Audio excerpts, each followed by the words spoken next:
Welcome to A Moment of Xen. Time to sit back and relax as model, actress, mentor, and supermom Xen Sams takes you on a sexy and wild ride, covering the latest in film, fashion, pop culture, cryptocurrency, fintech, cannabis, and entertainment from the millennial mom's perspective. Here's your host, Xen Sams.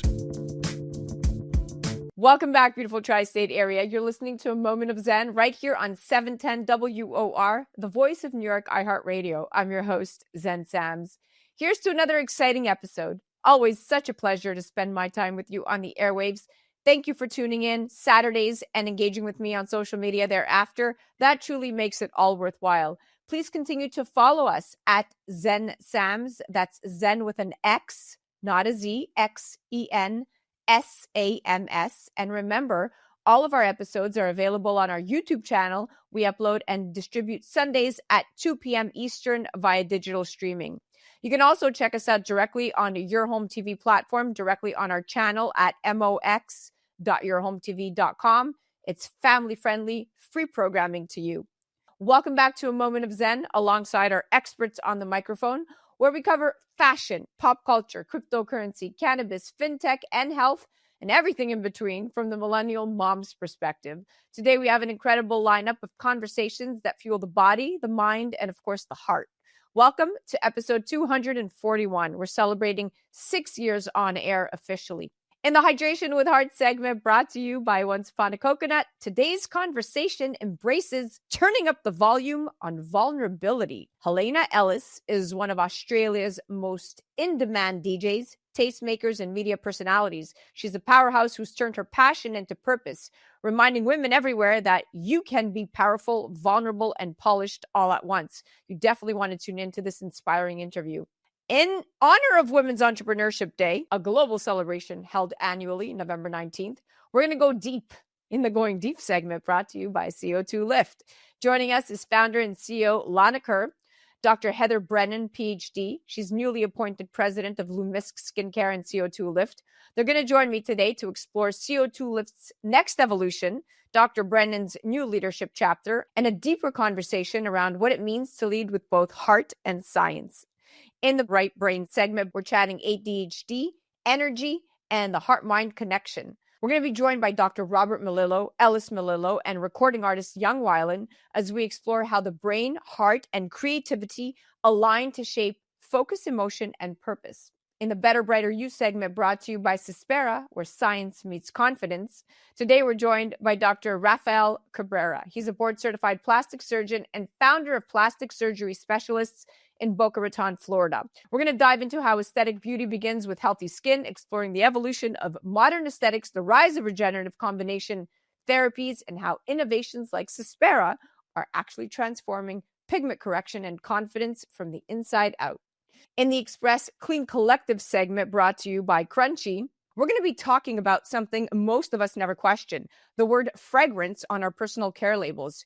Yup, it sounds harmless, even luxurious at times, but that single word can hide legally thousands of undisclosed chemicals, including known hormone disruptors. Stay tuned for CO2 Lift. Our very own Lana Kerr and Dr. Heather Brennan are joining us, honoring Women's Entrepreneurship Day. You're listening to A Moment of Xen right here on 710 WOR, the voice of New York, iHeartRadio. We'll be right back after this.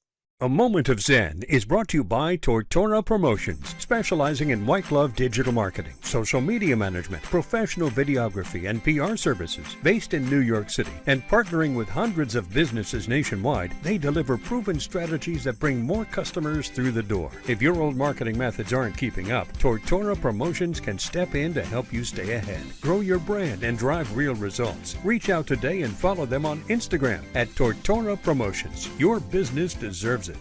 Welcome back, beautiful tri-state area. You're listening to A Moment of Xen right here on 710 WOR, the voice of New York, iHeartRadio. I'm your host, Xen Sams. In honor of Women's Entrepreneurship Day, a global celebration held annually on November 19th to recognize and amplify the achievements of women entrepreneurs, we spotlight the innovators who are redefining industries and building a more sustainable, inclusive future. In that spirit, today's Going Deep segment, brought to you by CO2 Lift, honors two powerhouse women at the forefront of science-backed beauty, regenerative wellness, and female-led innovation. Joining us is founder and CEO Lana Kerr, a clinical innovator, multi-business owner, author, and public speaker with over 2 decades of experience. Lana's groundbreaking work led to the creation of CO2 Lift by Lumisk Skincare, the first clinically proven gel carboxytherapy, a category-defining treatment that bridges the gap between medical aesthetics and skin health. And joining us is Dr. Heather Brennan, newly appointed president of Lumisk and CO2 Lift as of this October 2025, with more than 20 years of leadership in women's health, biomedical engineering, and regenerative aesthetics. Dr. Brennan has served as vice president and general manager at MTF's Biologics Plastic and Reconstructive Surgery franchise, and as a general manager global markets for Establishment Labs, where she helped expand access to cutting-edge medical technologies for women worldwide. Together, these two women embody the essence of Women's Entrepreneurship Day, merging scientific innovation, global vision, and purpose-driven leadership to empower confidence, healing, and longevity. They're going to join me right now to explore CO2 Lift's next evolution, Dr. Brennan's new leadership chapter, and the deeper conversation around what it means to lead with both heart and science. Welcome to the show, superstars. Thank you, Xen. It's good to be here. Thank you, Xen. Dr. Brennan, welcome to the family. Thank you. So excited to be here. So I'm going to start with you. The global medical aesthetics market, you know better than anyone, has grown into a $65 billion industry with a clear shift towards regenerative and non-invasive treatments, those that stimulate the body's own healing mechanisms rather than simply making aging, right?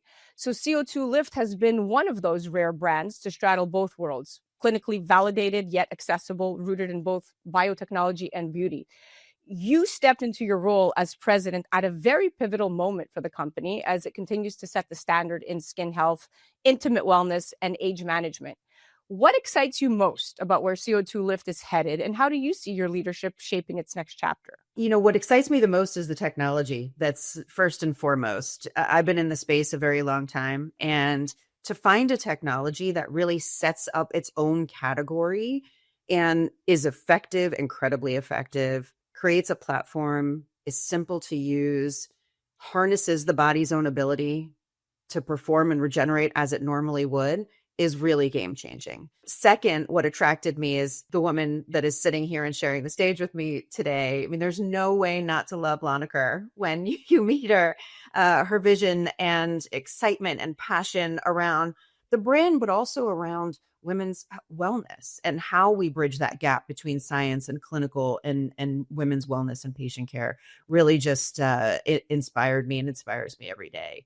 In terms of my leadership, you know, I think what I'm here to do is really take this amazing, beautiful foundation that's been set by Lana and team, which is incredible, by the way, and really work to scale. We are on a growth trajectory at this company like no other.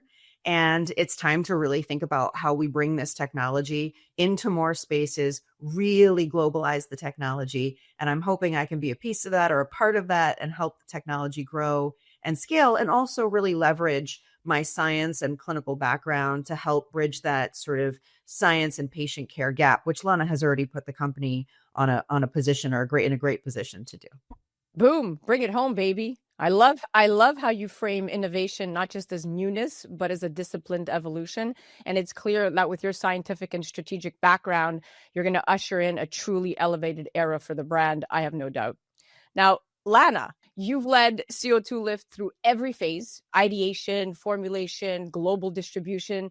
And now this expansion signals a new horizon for Lumisk's ecosystem. As founder and CEO, you've built Lumisk Skincare and CO2 Lift from the ground up.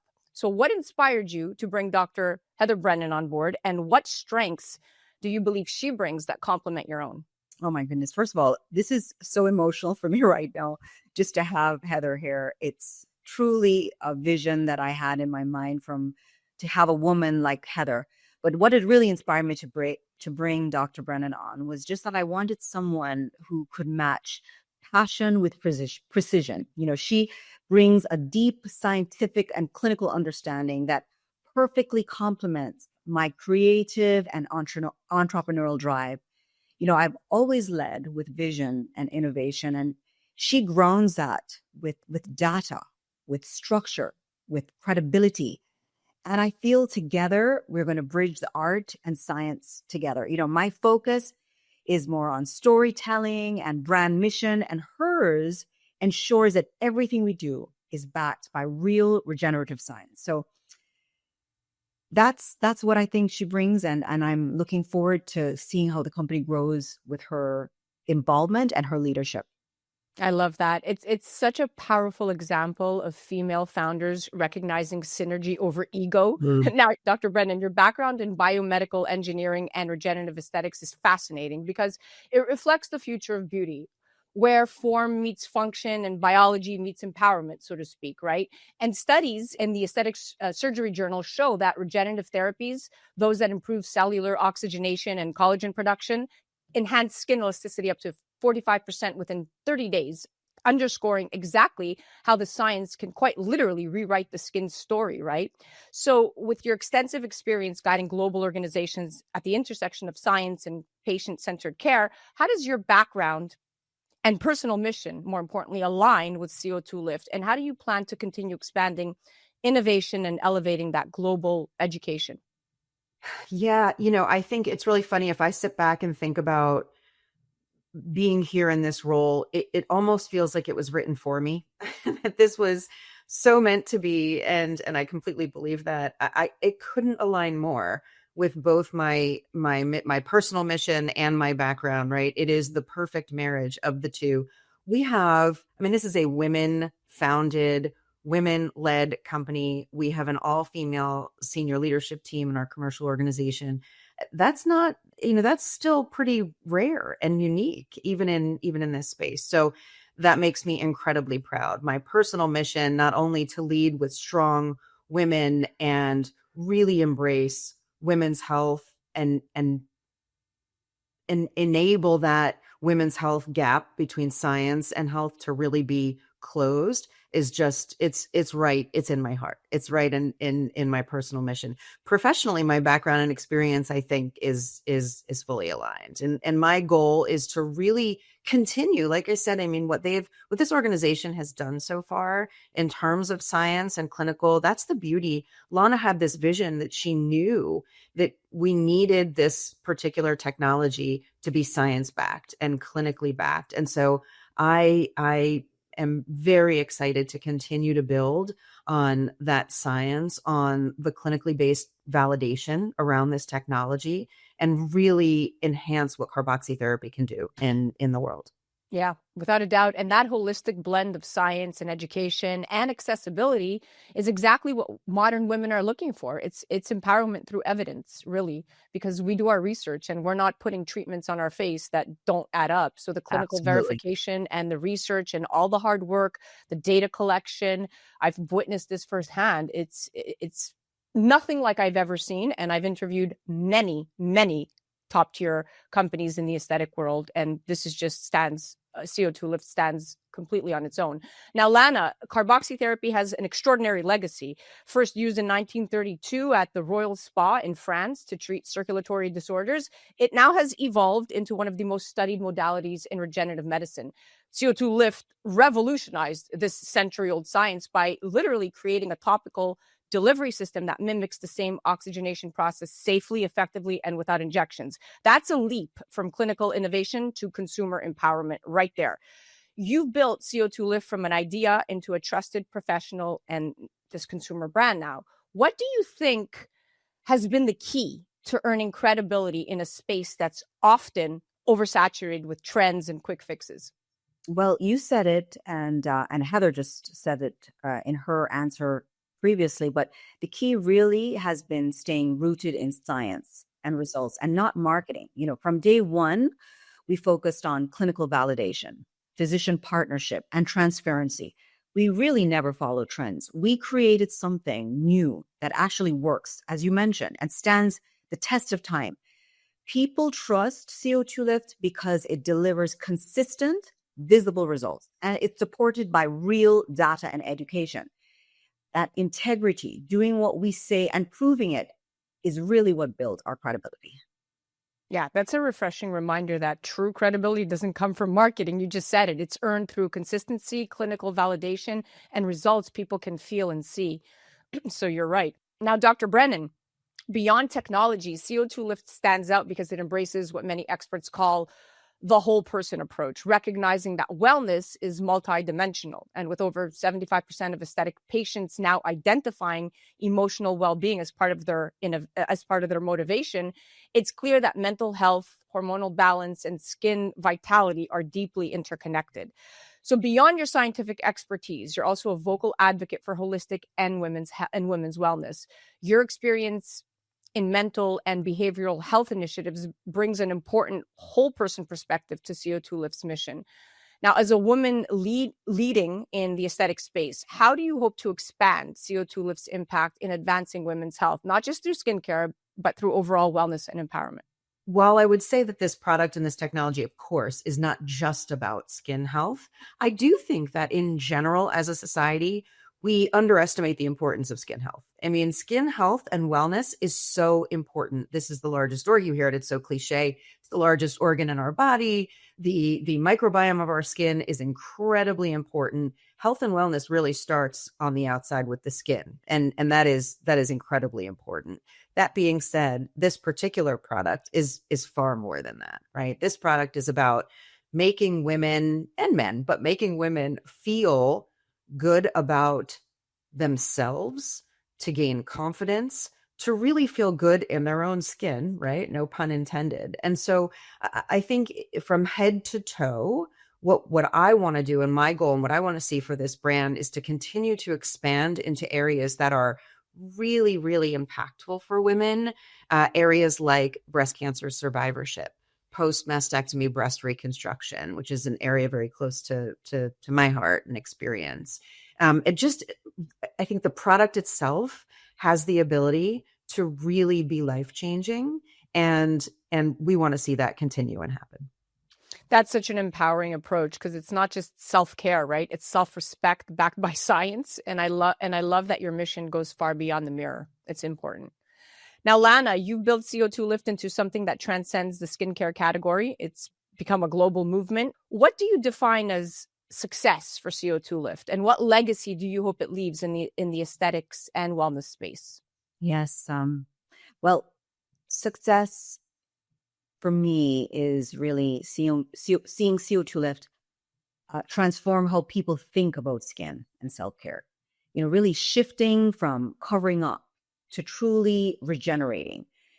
Our legacy will be proving that science, beauty, and wellness can work together with integrity. And I want CO2 Lift to be remembered as a brand that elevated the standard, one that empowered people to heal, to age gracefully, and to feel confident from the inside out. All right. Well, we are at the end of our date, my dear friends. Lana, is there something you want to add to the conversation before we sign off? I think you handled this really well. I love the questions. I love Heather. I am so grateful for this moment. And I'm just excited about what is to come. So thank you. Oh, there's a lot to come.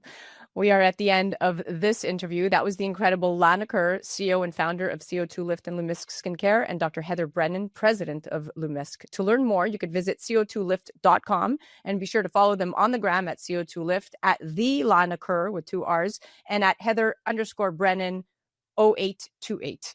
You're listening to A Moment of Xen right here on 710 WOR, the voice of New York, iHeartRadio. That was the Going Deep segment brought to you by CO2 Lift. We'll be right back after this.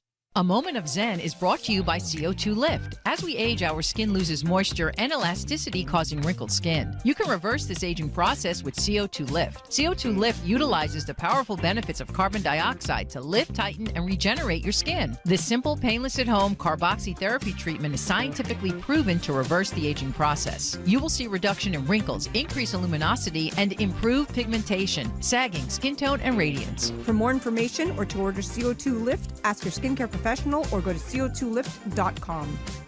Welcome back, beautiful tri-state area. You're listening to A Moment of Xen right here on 710 WOR, the voice of New York, iHeartRadio. I'm your host, Zen Sams. Welcome back to the Hydration with Heart segment, brought to you by Once Upon a Coconut, the drink with purpose that keeps your body and your mission hydrated.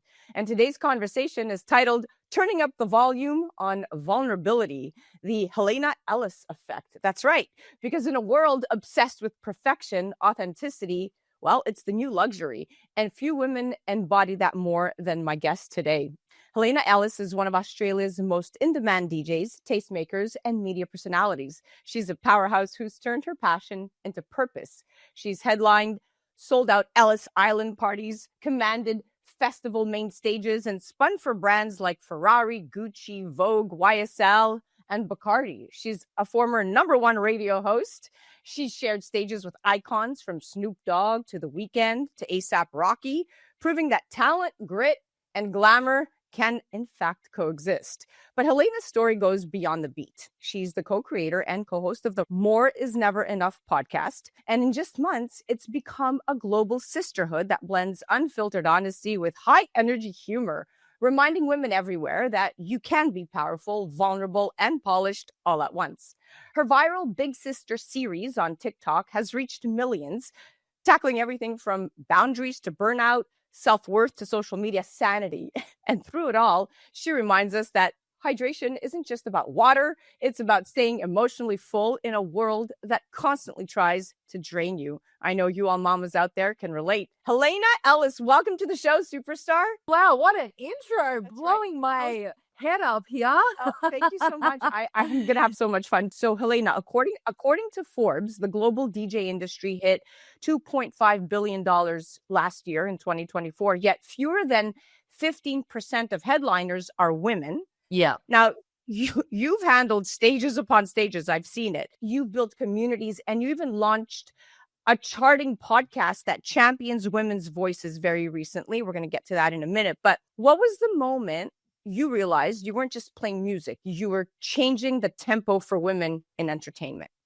For me, I started DJing about 10 years ago. So when I started DJing in Sydney, there was only one other female hip hop DJ that I remember. And she was doing her thing, but it wasn't on a big scale. And I was like, no, I want to take this to a whole other level. Like, I want to make noise in my city. I'd go in rooms and it was just all men, and it was predominantly men.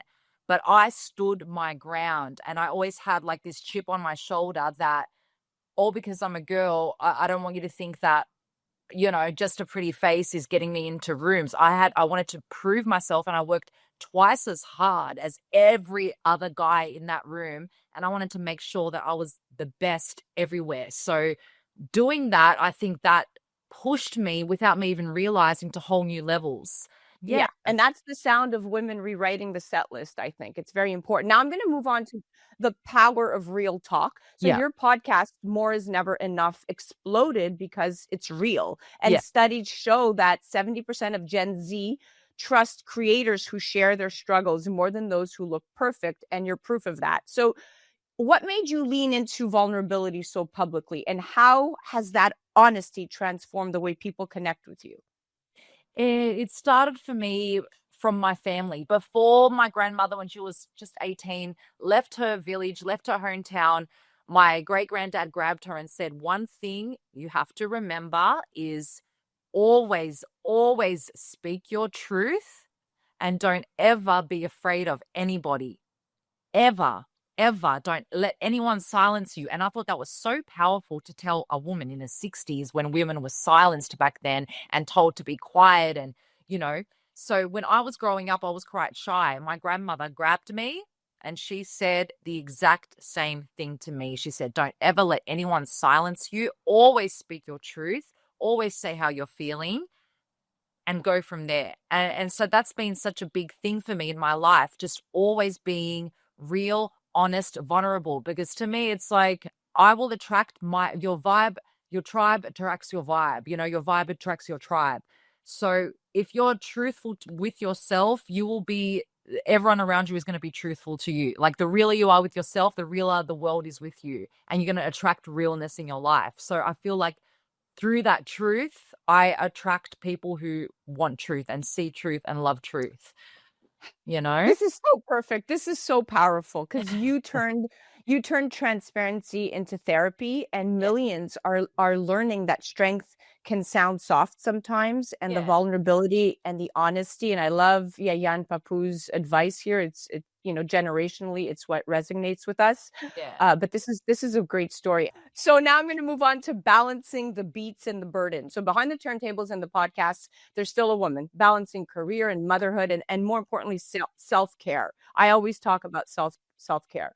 A recent survey found that 82% of working moms feel constant pressure to quote unquote do it all without rest. So how do you stay grounded when the world expects you to be on 24/7 as a mom, a performer, and a creator? That's the thing. We work a job that doesn't matter what's going on in our personal life. We have to show up. We have to smile. Like there were days where, I'd be on air and I was crying 2 minutes before from a bad relationship or something that happened in my life. And or a death of someone close to me. I'd be in tears, and you just have to automatically smile and just turn on and be happy for the world and be there for people and perform for people. That grounded me, and that made me balance my emotions, because it just forces you, and it's not that it's not a fake thing. It just forces you into a different mindset, like mind space and a mindset, and it makes you go, okay, leave the bull behind and step into this different reality. But also to fill my cup, I go to the beach. That's where I get all my inspiration. I pray every day, nonstop. And that's how a lot of my ideas come to me, for my podcast, for my shows. I just sit down and I'll just write. And it's like a stream of consciousness that comes through me, and I'll just go boom, boom, boom, boom, and I'll write. So, it's a bit of everything. It's a bit of turning it on, leaving the behind. It's a bit of, prayer. Prayer is everything for me. God is everything for me. And I always put God first. And I think that more than anything grounds me, to be honest. God, and just trusting and going for it. Now let's move on to turning criticism into chemistry. So in entertainment, everyone has an opinion. Everyone, especially online. Yeah. You have faced critics, but instead of letting them drain you, you've transformed that energy into connection through more is never enough. Yeah. So what's your process for protecting your peace, but still showing up authentically for your community? Do you know what? When you are in front of the camera all the time and on social media, you get so many crazy comments in the comment section that you come to a point where you're just immune to it. You're just numb to it. Like you could not care less. And it's always like, older men that are just behind their fake accounts that just hate to see women doing their thing. And they're like, oh, look at these women. What are women doing behind a microphone? Get behind the kitchen. It's just that old mentality. And you just think, whatever, you're just mad because you can never be near women like us. I just look at all these comments and I laugh at them. Like I turn them funny. I think they're hilarious. If you understand the psychology of why people write what they write and why they do what they do, you just laugh at them, Yeah. and then in another sense, it gives me fuel as well of going, yeah, okay. If you're a hater, you're just jealous. You're insecure. It's very simple. Yeah. As long as you're talking about you. Yeah. As long as any publicity is good publicity, right? There you go. Now let's move on to amplifying the next generation. So representation inspires replication. You've mentored and uplifted emerging female DJs and creatives who see themselves in you. So how do you use your platform, whether through your sets, your social content, or through the podcast More is Never Enough, to create more seats at the table for the next generation of women in music and media? I'm constantly asking women, hey, come on the show, come on the podcast. Like I've got my eye out constantly scanning for women who are just on their own, doing their own thing. I can tell when you've been in this industry for years, you can tell the real ones, and you can tell the ones that just want the 5 minutes of fame. They come and go so easily. This career is way too hard for any female or male, anyone, to just want to do this for fame. The work that goes behind it is insane. So when I see women that have that hard work ethic and they reach out to me and I can genuinely tell they want this, I will happily help them. I mentor them. I've got so many messages with so many young women where I give them advice on what to do and how to start. And I always tell them the same thing: be fearlessly yourself. Always, always. There is only one of you. There is no one can replicate you, So always show up as yourself And if people don't like it, then they're going to like it maybe next year or in a year. Whatever you're doing, keep doing it and your time will come. Just set up your base, your foundation, and make sure it's authentically you. Because if it is, no one can knock it. No one can take it from you. You have to build from the ground up, every layer. Just go for it. So I'm just constantly trying to give it this kind of advice. And it's very simple. Be yourself. It's such a cliche. It's such a cliche because I feel like we live in a world where everyone, wants to copy each other and they see what makes you successful and they want to do exactly what you're doing. And I think when you're naturally talented at something, people think, oh, it's so easy. If she can do it, I can do it too. Well, no, it's because you found who you are, and that's what makes it so effortless. So constantly, I remind women, be yourself, do yourself, find your talents, experiment. And that is what's going to, because there's only one you. And the only person you're going to compete with is the person you were yesterday. Keep going, keep doing, never look. Never second guess yourself. I love that. You're not just remixing songs, you're remixing the system with all these gals that are reaching out to you. And that's legacy, not likes. So it proves that you are exactly where you're supposed to be. You've gone where there was no path and you've left a great big trail. Yeah. And without a doubt, you're here to help others. And that is so humbling. And that energy is going to continue to replicate. So now let's talk about when more is enough. The phrase more is never enough speaks to our generation's constant hustle. But it also, if you think about it, challenges us to define what enough really means. So for you personally, what does enough look like right now as a woman, as a mother, as a creator who's achieved so much? When is enough? When is enough? For me, honestly, I just came back from a 1-week holiday with my daughter.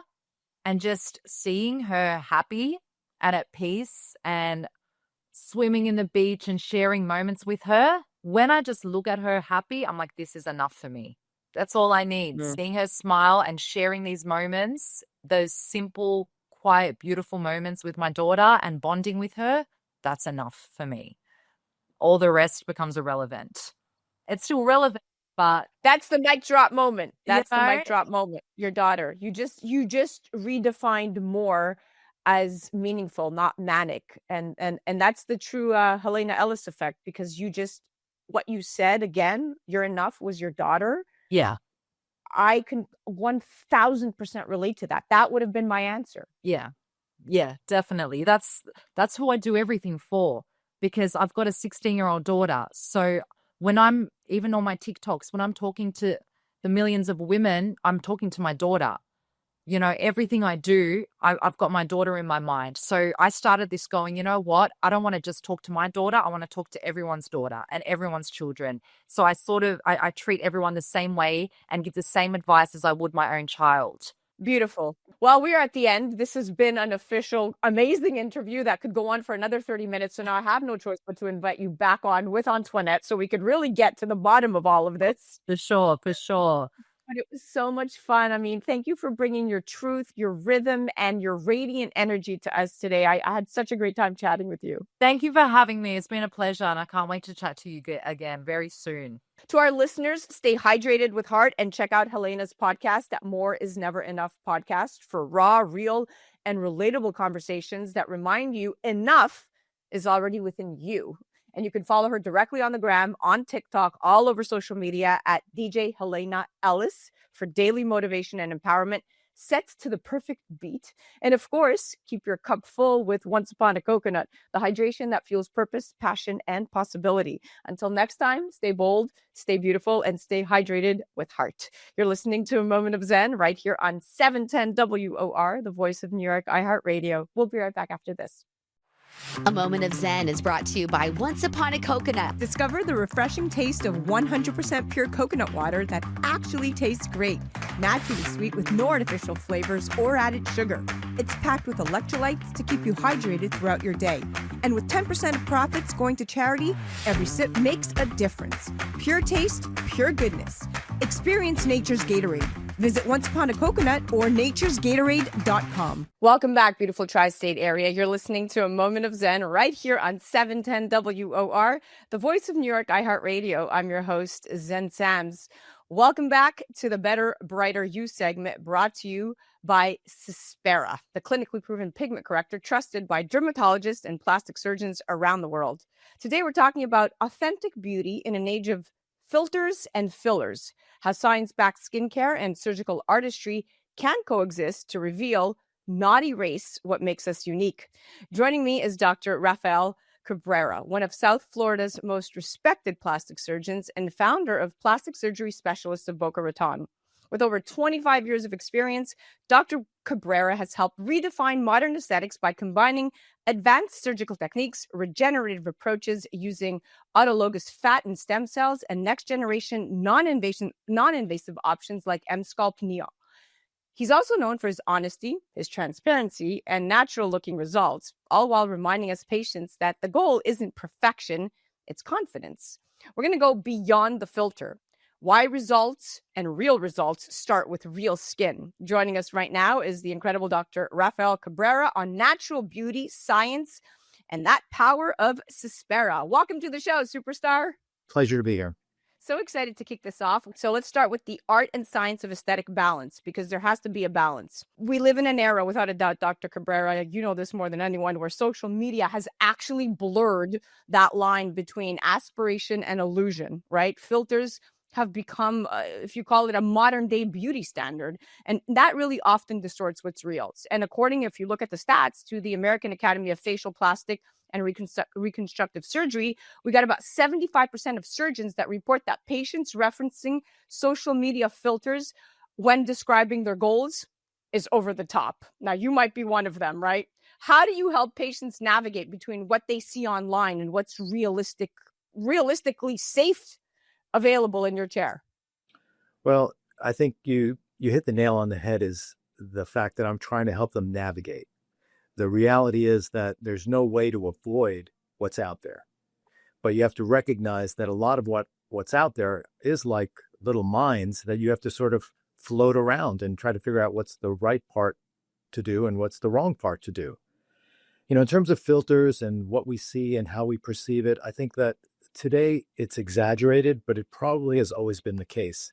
I remember growing up, there was a picture of my mom in the house when she was 16, and it was beautifully airbrushed, you know, and this is from literally 80 years ago now. So I think that we have always tried to make ourselves appear in the best light, but with the social media being so immediate and so in our face, literally and figuratively, it is exaggerated.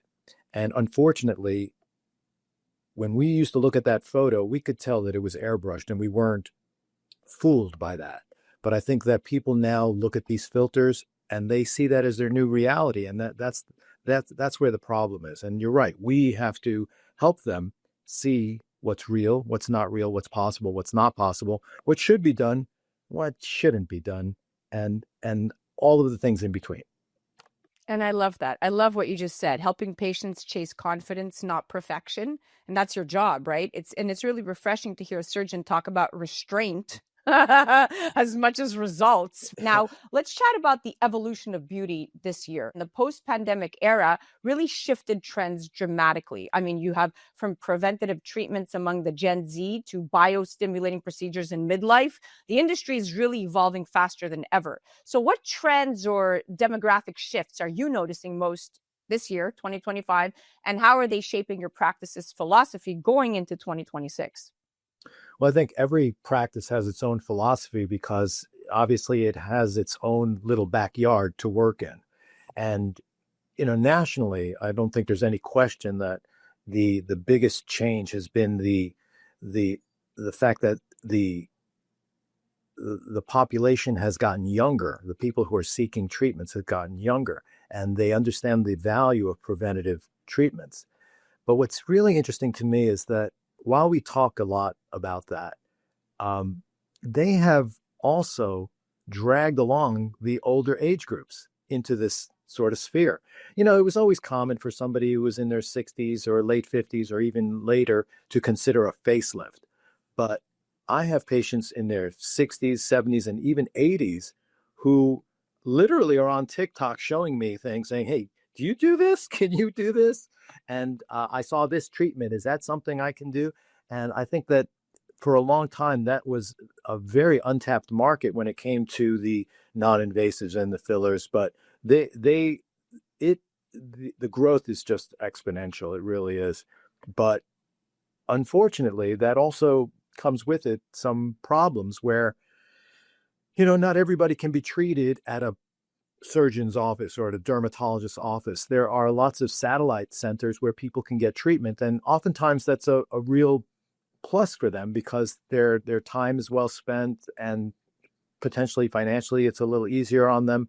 But it also opens them up to a possibility of things not being to a level or a standard that they require. So, it's not that I want to pump the brakes on it because I think it's a very exciting time to do what we're doing. But I think we still have to do it with our eyes open, understand that it's still medicine, it still has risks. Even the most non-invasive treatment has risks. Now, Yeah, this is going to pivot very nicely when science meets skincare. So many people underestimate the power of medical grade skincare. You got people flocking to Sephora and Ulta, which, by the way, I don't even step foot into. I don't even buy my makeup or my skincare or my treatments from there. It's really just for the populace, right? A research published in Dermatologic Surgery found that proper home care can extend in-office results by up to 65% longer. So it's alluding to what you said. You can only do so much. It's what you do after the fact. Now, you've integrated medical grade skincare into your surgical and your non-surgical protocols, which I love. Why is it so essential for long-term patients, for long-term patient outcomes? What does that partnership look like with your patients? Well, I tell people the first thing people notice about you is your skin.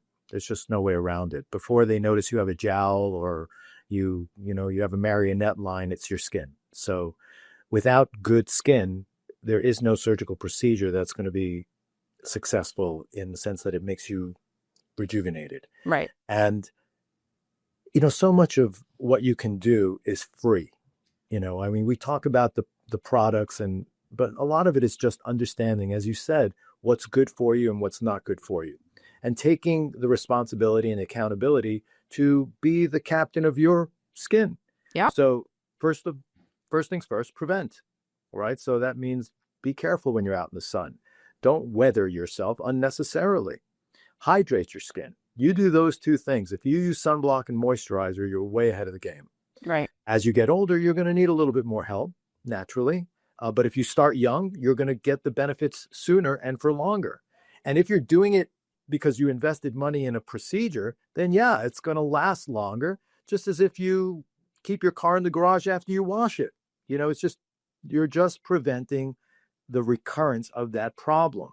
So I think behavior is important. I know we live in a world where, immediate gratification is the way. And it's not sexy to say put sunblock on, but it works. It works. Yeah. And it will save you money, time, effort, risk, recovery, all of that in the future. But in terms of what's available now, oh my God, it's like a whole different world compared to when I started practice. The toolbox is full. Oh, it's not even a toolbox anymore. I mean, it's like a tool shed. It's different. It's funny. I have patients come in who, they think they need a facelift. And we will spend 5 minutes talking about the facelift because in the end, it's an anatomically driven procedure that I can explain very quickly in 5 minutes. Now, we may have to talk more, but it's easily understandable. I spend most of my time explaining skincare and why it's important. And when people get it, they really get the benefit from it. Right. And I have some patients, I had a patient come in today whose skin was pristine. And of course, she'd been doing it for 30 years. It's not by accident. Right. This idea that you're just lucky. Well, I guess it's good to be lucky, but you can make your own luck sometimes. Yeah, you're 100% right. It's like going to the gym, right? Like you don't get that 6-pack without, oh yeah, I was born like that. Like no, you weren't. So I love what you're saying. And now this brings me into the next topic, the Suspera difference. So let's talk pigmentation, something that really affects all skin tones, yet is really misunderstood.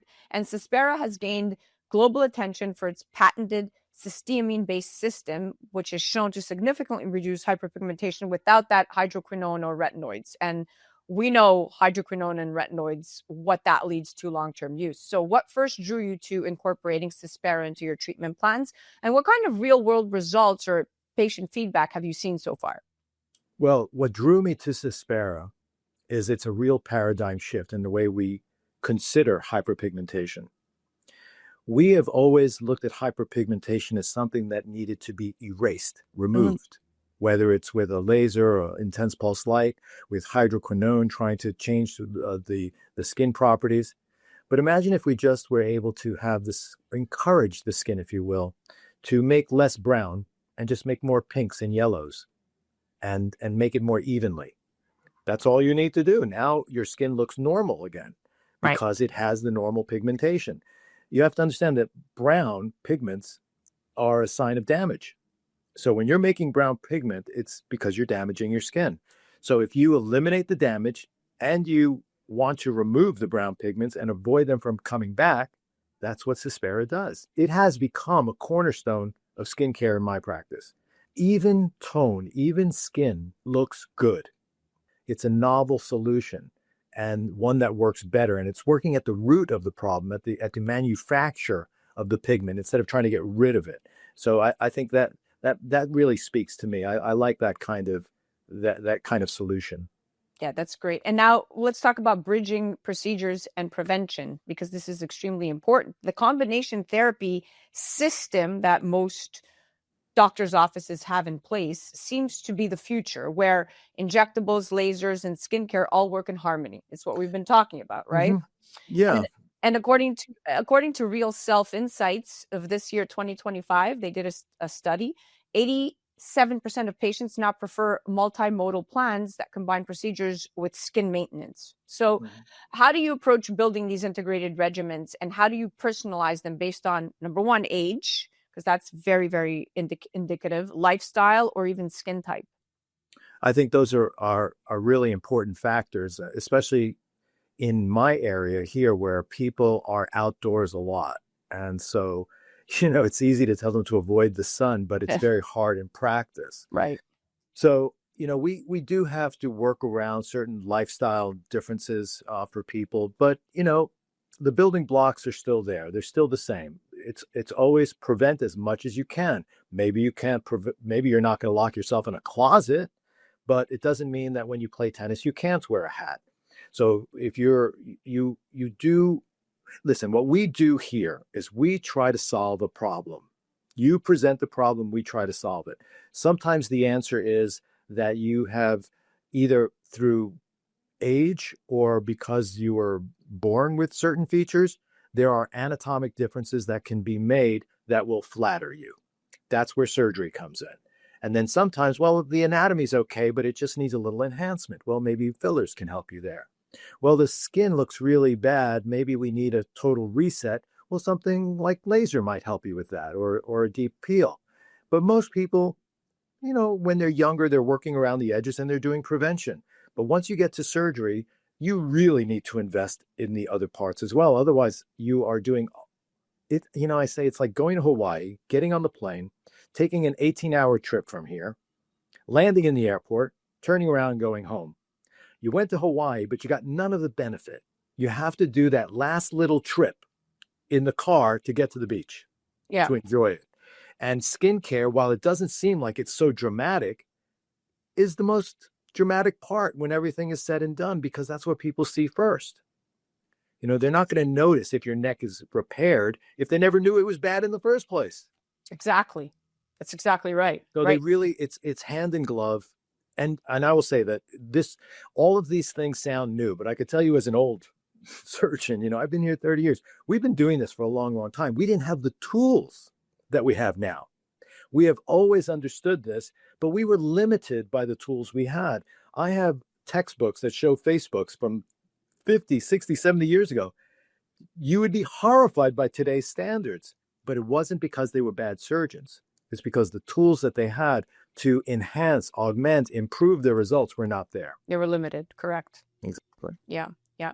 Now you've seen decades of evolution, right? Yes, I have. From facelifts to fat grafting Hmm. to energy-based devices. I mean, you've probably seen it all. But the mission remains the same, right? Helping people look as vibrant as they feel. So, what excites you most about the future of aesthetics medicine? How do you continue to stay inspired personally and professionally? Well, it's easy to stay inspired because, the reality is coming to work is the best. When you take care of people well and you meet their expectations and hopefully even exceed them, they appreciate it. And I hate to say it, but I'm a little vain here. I like the appreciation. I do. I really, I feel like I'm doing something that's worthwhile. This is true for my reconstructive practice as well. When you help people, it feels good. So the inspiration is easy. That's not hard. What's interesting to me is that, I often joke with my patients that when you get to a certain level in your career, things start to change. And, I joke with them, I tell them I'm a little bit of a dinosaur, but I'm a Tyrannosaurus Rex right now. So I'm at the top of the food chain, but I recognize that one day the idea of doing a facelift is going to be comical. You cut the face and you did what? And you were under and it bled. And no, we're not going to do any of that. The reality is, I think that if you think about our genetic code, every answer to every question we have is in that code. We just need to know how to unlock it. And we're going to do it. It's going to happen. So there will be a time when aging is not what we see today. It's going to be different. Well, thank you so much for sharing your insights, number one, and reminding us that the most beautiful results come from authenticity and experience working hand in hand. I truly love this conversation. It turned into so much more than just talking about hyperpigmentation. It really, number one, I got to know you, and I think the world got to know you. And I do think you're humble, and I think you're an incredible, expert at what you do, and surgeon and doctor and physician and researcher and all of the above. But I think it does begin with listening. And so thank you for that. It's my pleasure. Thank you. You're very kind. To learn more or schedule a consultation, you could visit pssbocaraton.com, or you could follow them directly on Facebook at PSS Boca Raton. And to experience brighter, more even skin from the comfort of your own home, you can explore Cispera, the clinically proven pigment correcting system available through leading physicians just like Dr. Cabrera, or online at cispera.com. You've been listening to A Moment of Xen. This is the Better, Brighter You segment brought to you by Cispera, where science meets self-confidence. We'll be right back after this. A Moment of Xen is brought to you by Cispera. If skin discoloration is making it hard to find your Zen, Cispera can help. Stubborn pigmentation, dark spots, and uneven skin tone concerns go beyond the surface, affecting both confidence and self-expression. In a sea of skincare choices, Cispera stands apart. Backed by science and trusted by dermatologists worldwide, Cispera is powered by the advanced cysteamine isobonic amide complex, delivering clinically proven results and effectively targeting mild to persistent discoloration while restoring the skin's natural glow. Unlike harsh treatments, Cispera is formulated for all skin types, including sensitive areas, ensuring visible improvements without irritation. Whether pigmentation is a new concern or a long-standing struggle, Cispera works in harmony with the skin to bring balance, clarity, and renewed confidence. Cispera is science-driven skincare for confidence that shines. Find your skin zen and restore your glow with Cispera today by heading to Cispera.com. Welcome back, beautiful tri-state area. You're listening to A Moment of Xen right here on 710 WOR, the voice of New York, iHeartRadio. I'm your host, Zen Sams. Welcome back to the Right Brain segment, where we explore how science, soul, and sound collide to shape the creative mind.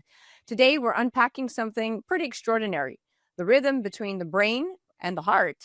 Now, did you know that your heart sends more messages to your brain than your brain sends to your heart? Studies from the Heart Math Institute and Harvard Medical School have shown that when our thoughts and emotions fall out of sync, our heart rhythm becomes erratic, raising stress and even the risk of arrhythmia. But when we experience love, gratitude, or creative flow, those rhythms harmonize, improving focus, emotion, and creativity all at once. Joining me today is an incredible trio. Our co-contributor, Dr. Robert Melillo, internationally recognized brain researcher and creator of the Melillo method, here to ground us in neuroscience behind creativity and emotional regulation.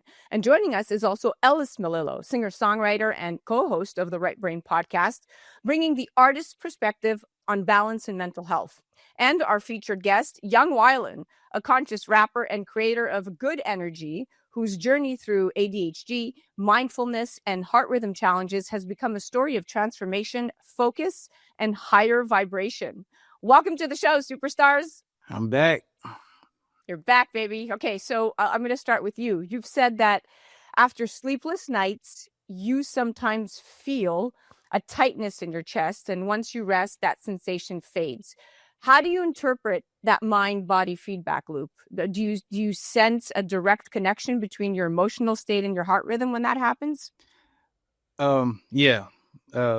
So with, like you mentioned, sleeplessness, I mean, we all know that when you don't sleep, your brain doesn't have the ability to restore itself and do the things to perform at its best potential. So, when I do that, when I'm up all night, whether it's an event, a business thing, a studio thing, the next day I just feel like super anxious, super like, you know what I mean? That chest pressure, anxiety, maybe what it is. Because like you mentioned, the brain altering the heart rate, and then the heart rate altering the brain mindset. But there's definitely a connection. Research literally supports that. When we rest and we recenter, our heartbeat regains coherence and our brain activity stabilizes. So that's living proof of that connection, right? Dr. Melillo, I mean, weigh in here anytime. Yeah. What most people don't realize, as you said, is that communication between the brain and the heart. But they also don't realize that the right and left brain actually control the heart rhythms differently. There are two different pacemakers on the heart. One is controlled by the right brain, one is controlled by the left brain. And it all comes down to the balance of what we call the sympathetic fight or flight, or the parasympathetic rest and digest, or the vagus nerve. So it really, what we see is people that have a big right brain might have overactivity, and that might affect the right pacemaker. So a couple of things. One is you've been pretty open about that you struggle with or ADHD, or you were labeled with ADHD, and then you also have these heart issues, which is really the combination. When you have the heart problem, does your heart suddenly feel like it takes off? Is it you get fast, or do you have an arrhythmia? What is the actual issue? There are moments where it like tries to, flutter or something like that. And the issue at the time of being diagnosed with the heart situation, it was just the rhythm, I guess. The EKG was showing, like a Brugada syndrome type of thing.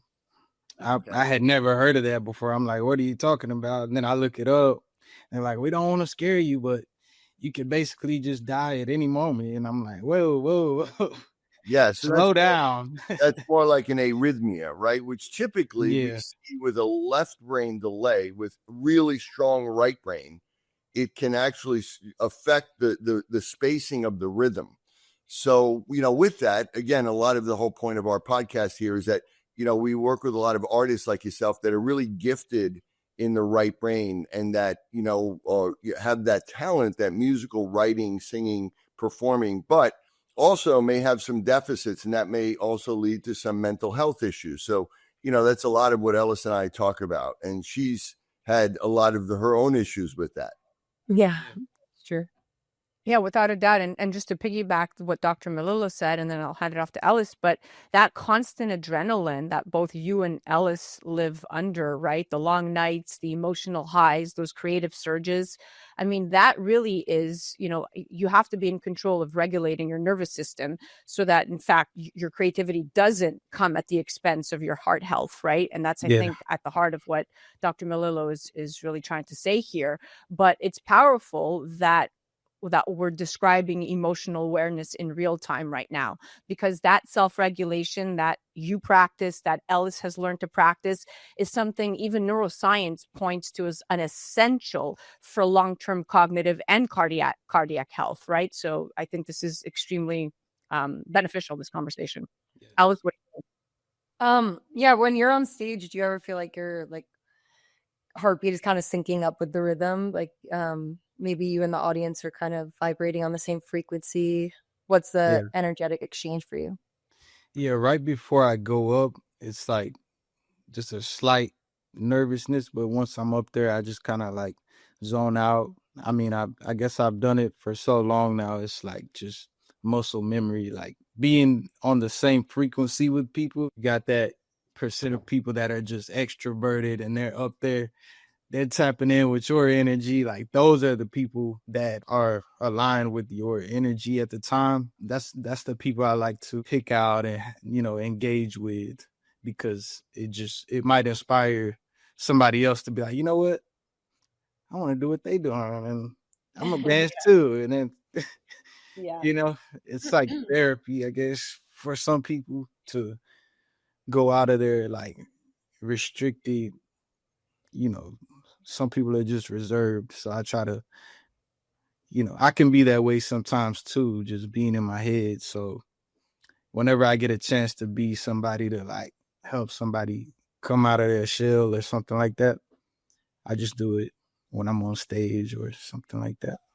Yeah, like you're setting. I remember when I first started out, I used to be like so scared of like if I played a new venue of matching the energy of the crowd, and then like a switch happened in me where I was like, no, I Yeah. create energy for them, and I'm Yeah. gonna make them feel a certain way, Yeah. and that's a powerful feeling. You don't want to match the energy I of a love dead I love crowd. that.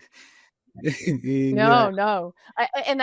I love that. It's the idea that sound and like emotion become a shared current, because that's what you and Ellis do, right? You get up there and now you have to find that balance, whether people are connected with you or not in real time. It's Yeah. literally energy in motion, different energies, but it's in motion. And Mm-hmm. what you're both describing, it's like a real world example of entertainment where you have heart rhythms synchronizing between people. Yeah. That's that burst of energy that we're talking about, right? Now, Mhm. Yung, I have a question for you. So you've been really open about living with ADHD and how it affects every part of your life. And many creatives experience that same whirlwind, right? Ideas firing faster than focus can actually catch them.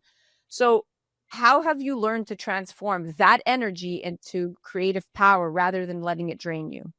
You know, I have certain hobbies that I implemented into my life. Well, hobbies I've always had, but especially nowadays I get to do more of, because, you know, whether I have more money now or I have more time, you know, like outdoor activities, fishing, shooting guns, you know, at the gun range, also cooking. I love to cook, but when I'm first learning a recipe, it takes me 3 hours to, you know, read through the, you know, recipes, and like I'm back and forth. I'm like forgetting what I'm supposed to add. But once I learn the recipe, which it's just like this little flow state, and then I get to add my own little spices of ADHD in there, and then I just have this delicious recipe that I made. You know what I mean? I have like one of the best chili recipes in the world right now. I'm telling you, it's got like 30 ingredients in it. I'm going to let Dr. Melillo unpack this one with the 30 ingredients and the 3 hours it takes you to learn it. But what you're saying is incredible, because you've turned what some would call, you know, a limitation into your greatest asset by figuring out these, as silly as it may seem, these, what you just described, Yeah. are modalities to help you calm and regulate a part of your brain. And I'm going to let the scientist here, Yeah. the creative expert here, but that creative hyperburst, Yeah. that's something many right brain dominant minds share. I'm like that too. So Yeah. you've learned to ride it instead of fighting it, and I love that. Well, what also helps is like being organized, like having spaces be organized. So like in a way it keeps you from being or it keeps me from being like losing things or not remembering where I put something. Like if I like take the time to like put something in like, my phone, my keys, something like that, I can't tell you how many times I've like missed the Uber or been late to something because I couldn't find something I just had 5 seconds ago, so that I can heavily relate to that. time management, money management, just quality of life all over, overall, it helps. Yeah, first of all, I'm thinking about you, chili. I'm hungry right now. It sounds incredible. But, we like to look at all of this and break it down into real, like, what is it? What's actually happening? Like, so I like to go back to the beginning. Obviously, you're very creative. I'm really interested in when you started writing or when you really started performing and really coming into your creativity. But as a kid, did you struggle in school at all? A lot of the artists, some of the best artists we know, and again, understand that the more talented you are in an area, it leads to vulnerabilities. And many of the artists, like, Ellis, struggle with some reading and memorizing or doing math or, basically we're dyslexic, and there's a lot of them, but that comes with that creativity. That's often labeled as ADHD. It's really one type of ADHD. So do you feel like that speaks to you? Yeah, I absolutely struggled with paying attention in class, and I feel like it has something to do with the structure of the classroom and the way that certain schools are that I went to versus like alternative ways like homeschooling or something. But my parents didn't have time to do homeschooling, so but yeah, being in a classroom in a box and like in a little desk and just everything's depending on a grade and a number and grade point average, like that just didn't really resonate with me. And you put me outside, you like doing hands-on stuff, like I said, fishing, stuff like that. There's none of that really comes up, like none of that sporadic Right. Stuff comes up. So it's just like, Did that trigger that, or was that associated with the creative part of you, like the music part of you or the writing part? When did you start with that? Yeah, I mean, I wrote most of my, like starting off, I wrote my music when I was in school suspension, just for whatever reason. But over time I got better and learned different techniques and just different pathways in my brain when it comes to writing music. And I actually didn't even finish high school because I told myself that music was like my purpose and I had this calling to just do music. And yeah, every day just in my home studio just creating. Typical school is directed towards left brain learning. So people that are really right brain creative, they struggle in that. And that's what you said, like being outside learning that way. But again, we want you to just realize that creativity, that gift that you have also may have led to some of your learning challenges, but those things can be changed, just so you know. Ellis, I know that you very much are this is exactly your childhood, if I'm not mistaken, right? Yeah.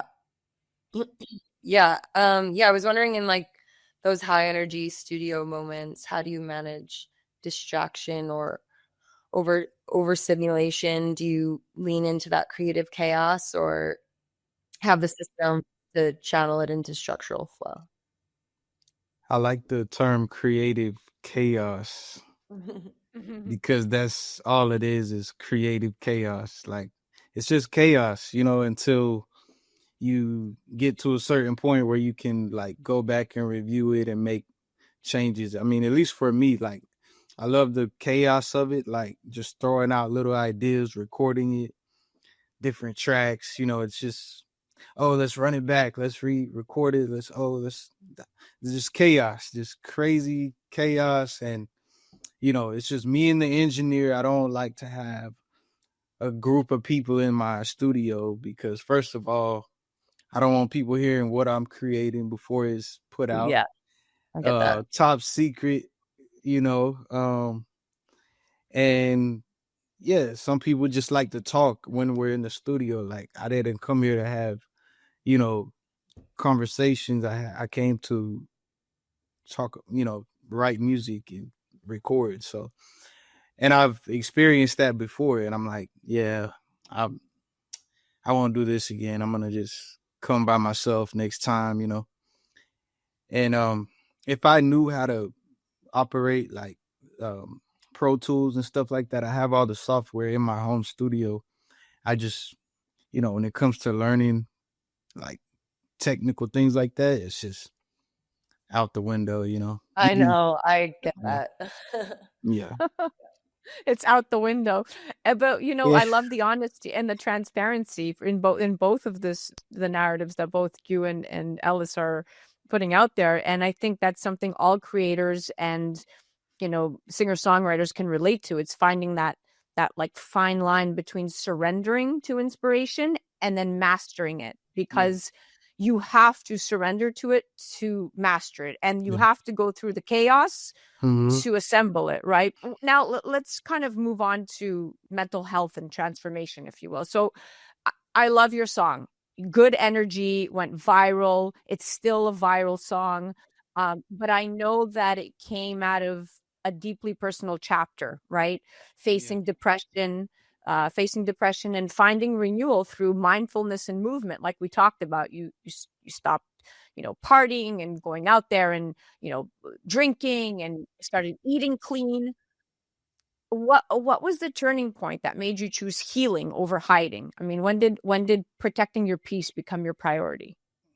I think just being around.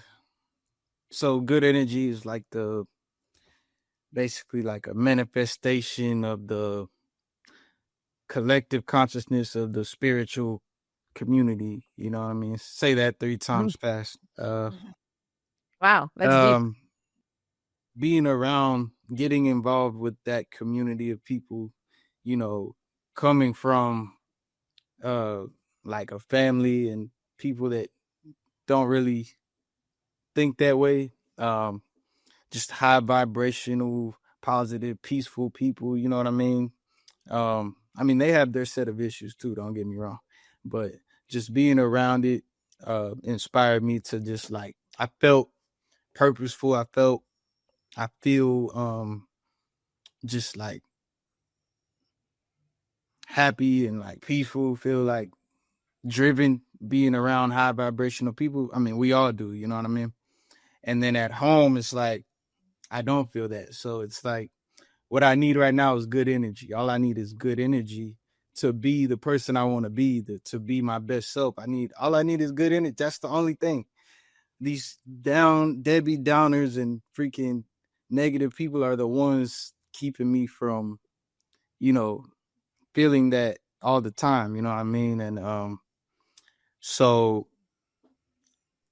that's, yeah. So when your song Good Energy, when you wrote it, that song was the beginning of a new chapter for you, because you were coming out of that, depression, and you're still looking to find like your own renewal, right? But when you wrote the song, when pen went to paper and you collaborated with your partners on this and other singer-songwriters and artists, what was that turning point that made you say, I want to write the song, and then the song became viral? Did you hit a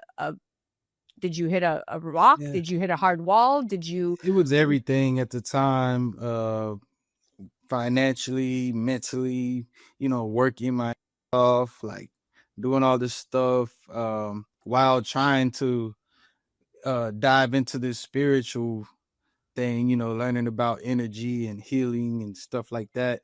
So it's like, okay, I'm doing one thing, doing the other. How do I it's like, it was like a call to action, right? I wrote this song as like a call to action, like just put it in the physical.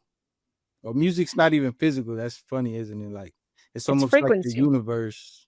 Everything is chaos, but somehow we all became, to this point on this video chat.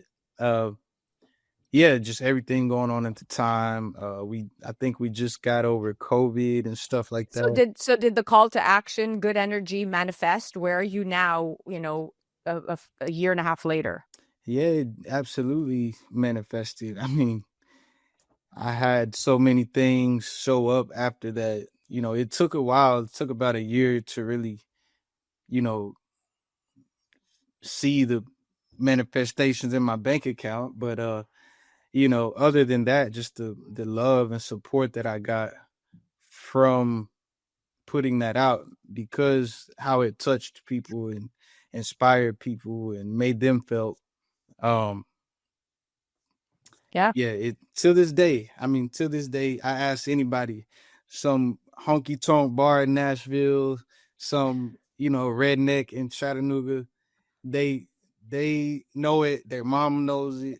They don't know me though, but they know the song. They're like, "Oh, I thought you were Chance the Rapper or something." No, I appreciate that, but that's funny. And then they're like, "Oh my God," it's already on their playlist. It's already. I love it. Well, thank you for being so vulnerable and so open, because that vulnerability is strength, and you've given so many people permission right now to see that healing isn't actually instant. It's absolutely possible, right? It's not instant, but it's possible. I'll hand it off to you, Dr. Melillo. Yeah, I think exactly what you're talking about. I know Ellis felt like that when she moved from New York to Nashville. I think she felt she was in this, good energy that was her people, her tribe. But she also realized that they struggled with a lot of the same things and mental health issues as she did.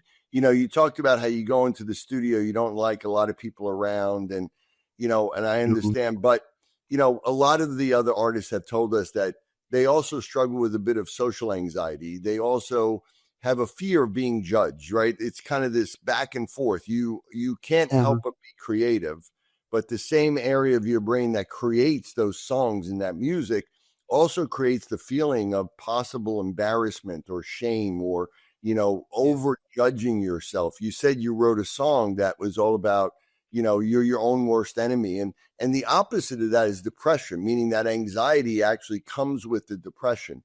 So do you feel like that's something that you struggle with as well? Like a lot of other artists that kind of you judge yourself really harshly, and sometimes you fear other people judging you at the same time you want them to love you and your music. Like being a little self-conscious or something like that. Yeah. And I think it has to do with just trying to be a person of value, of trying to be trying to maintain a image of yourself, or once you being a popular person, you have to show up a certain way, or you have to, you got a hit song. Now everything else has to be hits, and you can't put out anything that's not less than, that's not going viral. And it's like this whole, and it's normal. You know what I mean? I think that just comes with it. Like, imagine being the president of the United States, or the king or the prince of whatever, of Saudi Arabia. Like, you can't trust people around you. You gotta be super aware of your environment. You have to not let your guard down too much. And then it's like, is this a mental thing? Am I something wrong with me, or am I being smart? Or when do I get to have fun? When do I get to just let go? Who do I do that around? And it's like this. Until recently, recently I've been able to kind of let go more, since I've been in Tennessee for a minute, and kind of learning the areas that I go in, and just being around cool people who, one, don't know, have any clue that I'm accomplished so many things, and this and that, and just everybody just treats each other as, family, and that's what it is. In Miami, you gotta just be freaking rich baller millionaire every day, all day. It's like, it's a lot of pressure. It's a lot of pressure, and you You're not Yeah. supposed to show weakness, and you have to project strength. But at the same time, that creativity, makes you sometimes be your own worst enemy, and it's Yeah. hard to manage that. But again, those are things that can actually be changed with the right type of things. So I know Ellis has a lot to say about this. Yeah. For younger artists who might be like battling with anxiety or distraction or low energy, what are some daily rituals or mindset shifts you would recommend to help keep their vibration high and protect their creative energy? I think the most powerful thing for low energy is fasting, whether it's Ooh. intermittent fasting or Yeah. He's the biggest fan of fasting. Yeah, no, I'm a big fan of fasting. I have been for many years, but I've even been doing it a lot really lately, strictly. So it actually does that. It gives you that energy and it makes you feel, I always say whenever you're struggling with anything, if you're not feeling mentally strong, get your body strong.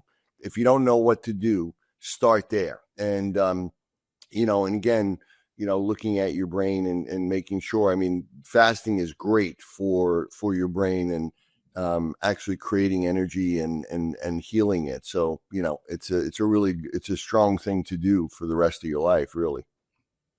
Yeah, somebody said something very brilliant. They said if you wanted to repattern or break a habit, starve it of energy. And that resonated with when you fast. Your body goes into reset mode and you're starving it of energy, just enough of that. And it's not negative or positive. You're just taking away one of the layers of frequency and your body just goes into reset. So anyhow, that's a separate podcast. But what an amazing, enlightening, and soul-centered exchange. I love this conversation. Ellis and Dr. Melillo, they're always on the money when it comes to the right brain. And I love having these conversations. My pleasure. Yeah. It was great meeting you. Yeah. You too. Thank you for having me once again. You're listening to A Moment of Zen right here on 710 WOR, the voice of New York, iHeartRadio. We'll be right back after this. A Moment of Zen is brought to you by Your Home TV with Kathy Ireland and their channel partners. Head to yourhometv.com for free, family-friendly programming, streaming 24/7.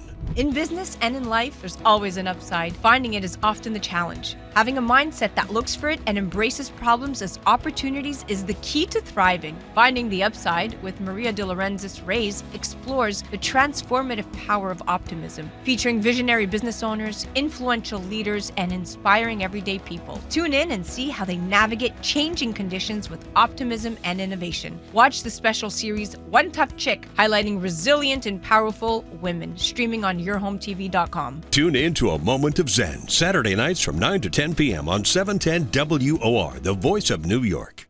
Welcome back, beautiful tri-state area. You're listening to A Moment of Zen right here on 710 WOR, the voice of New York, iHeartRadio. I'm your host, Zen Sams. Welcome back to Crunchy's Clean Collective segment brought to you by Society Brands. I want to touch on something most of us never question: the word fragrance on our personal care labels. It sounds harmless, even luxurious, but that single word can legally hide thousands of undisclosed chemicals, including known hormone disruptors. From perfumes to baby wipes, we're exposed daily without ever giving consent. Tonight, we're breaking down what's really inside these scents, why phthalates and synthetic fragrance compounds are raising red flags for researchers, and what every family needs to know. When you spray on a perfume, apply scented lotion, or use a fragrance shampoo, you probably don't realize just how much is hidden behind that simple word, fragrance. And according to the Campaign for Safe Cosmetics, a single fragrance blend may include more than 3,000 chemicals, and the vast majority aren't required to be disclosed on the label because they are treated as proprietary trade secret ingredients. Now, what's troubling is that many of those chemical components have been linked in the scientific literature to endocrine disruption, cancer risk, developmental toxicity, and reproductive harm. For example, in fragrance blends, you'll find compounds like benzophenone, which is a possible human carcinogen, and synthetic musks that have been detected in breast milk, cord blood, and body fat. Clear evidence they accumulate in the body. And one of the major players hiding inside that fragrance umbrella are the family of chemicals called phthalates. They're often added to scented personal care products to help the scent last longer, and they too operate as endocrine disruptors.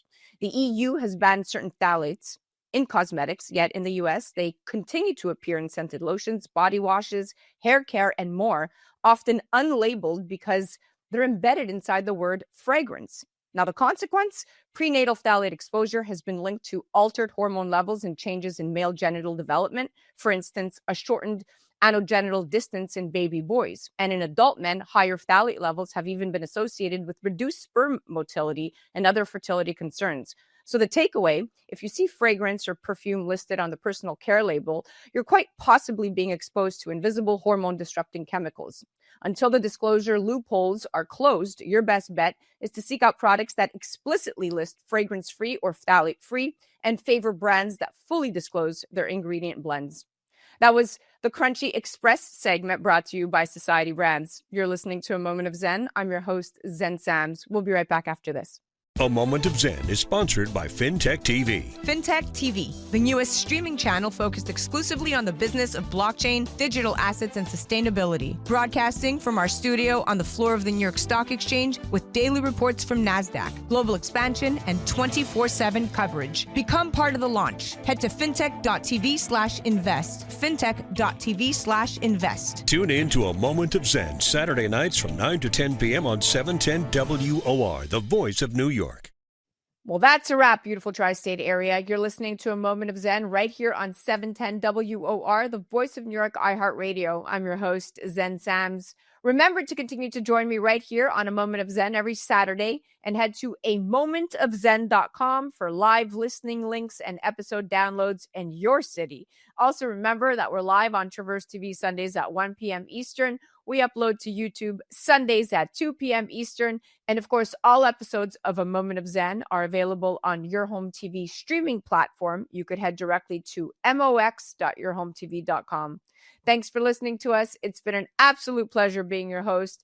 Thanks again to all of our sponsors that continue to make this show possible. And remember that happiness is the only thing that multiplies when you share it. We'll be back next week.